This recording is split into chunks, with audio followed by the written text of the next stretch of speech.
রাজকুমার একটি চিত্রাঙ্কনের পরীক্ষা দিচ্ছিল। ঠিক সেই মুহূর্তে একজন মানুষ ইচ্ছাকৃতভাবে তার টেবিলের সঙ্গে ধাক্কা খেল। টেবিলের উপর রাখা কালির পাত্র দ্রুত নিচে পড়ে গেল এবং সেই কালি রাজকুমারীর পেন্টিংয়ে ছড়িয়ে পড়ল।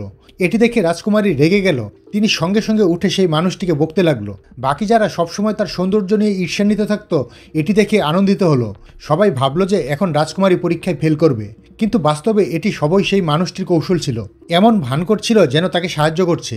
তিনি রুমাল নিয়ে কালি মুছে দেওয়ার চেষ্টা করলেন, কিন্তু পরিস্থিতি আরও খারাপ হয়ে গেল, কারণ পরীক্ষা তখনও চলছিল। রাজকুমারী তাকে নতুন কাগজ আনতে বললেন, কিন্তু সে স্পষ্টভাবে অস্বীকার করল। পরীক্ষার সময়ও প্রায় শেষ হয়ে আসছিল, তাই নতুন করে শুরু করাও সম্ভব হয়নি।